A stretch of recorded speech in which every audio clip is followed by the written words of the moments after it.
In juvenile polyposis syndrome, young children develop multiple polyps throughout the gastrointestinal tract, especially in the large intestine. And unfortunately, some of these polyps can develop into colon cancer at some point in their life. The large intestine is found in the abdominal cavity, which can be thought of as having two spaces, the intraperitoneal space and the retroperitoneal space. The intraperitoneal space contains the first part of the duodenum, all of the small intestines, the transverse colon, sigmoid colon, and the rectum.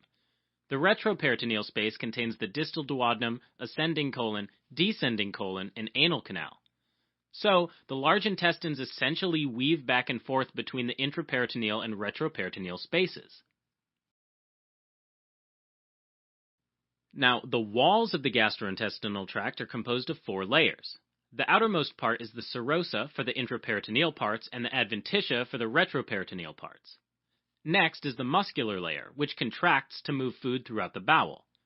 After that is the submucosa, which consists of a dense layer of tissue that contains blood vessels, lymphatics, and nerves.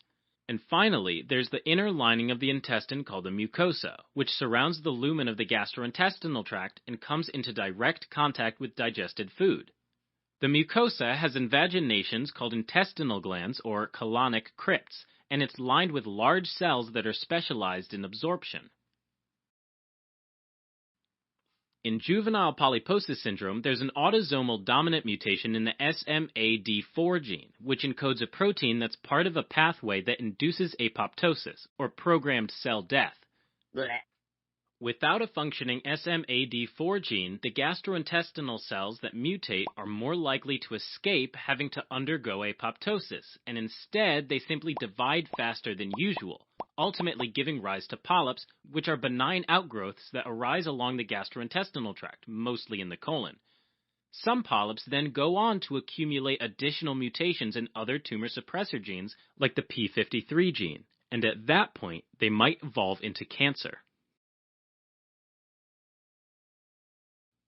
The chance for any single polyp to develop into cancer is generally pretty low, but people with juvenile polyposis syndrome have so many polyps that they have a higher risk of cancer because the chance that a single one might turn into a cancer is significant.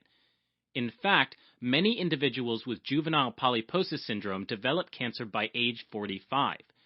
Usually it's colorectal cancer, but the SMAD4 gene is expressed in other tissues, and they sometimes develop cancers of the small intestine, stomach, and pancreas as well. Polyps can be classified by their gross appearance. Some are flat, which means that they don't protrude into the lumen and are flat up against the mucosa. Some are pedunculated, which means that they do protrude into the lumen and remain attached to the wall by a stalk, just like a mushroom. And some are sessile, which means that they also protrude into the lumen, but have their base firmly attached to the mucosa.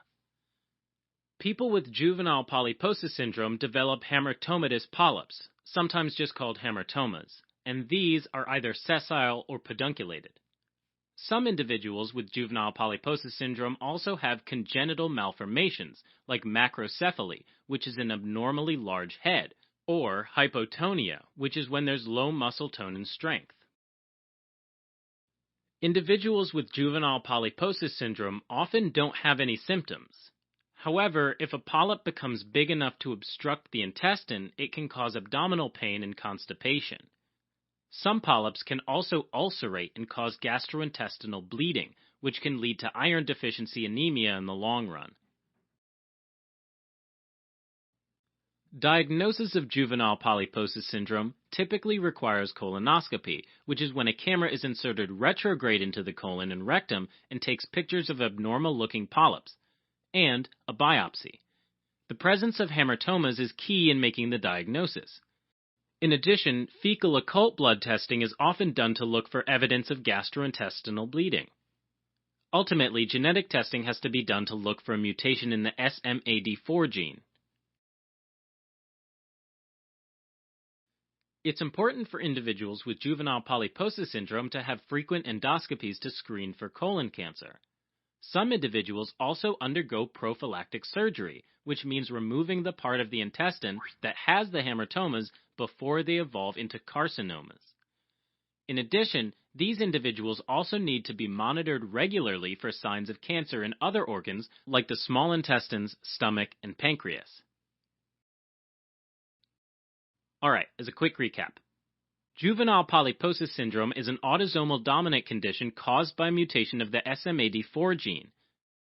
Generally, affected children start developing multiple hamartomas throughout the gastrointestinal tract and are at high risk of developing colon cancer at some point in their lives. For this reason, people with juvenile polyposis syndrome need regular endoscopic monitoring, and sometimes they have prophylactic surgery. Thanks for watching. If you're interested in a deeper dive on this topic, take a look at osmosis.org, where we have flashcards, questions, and other awesome tools to help you learn medicine. Otherwise, you can always support us by donating on Patreon, subscribing to our channel, or following us on social media.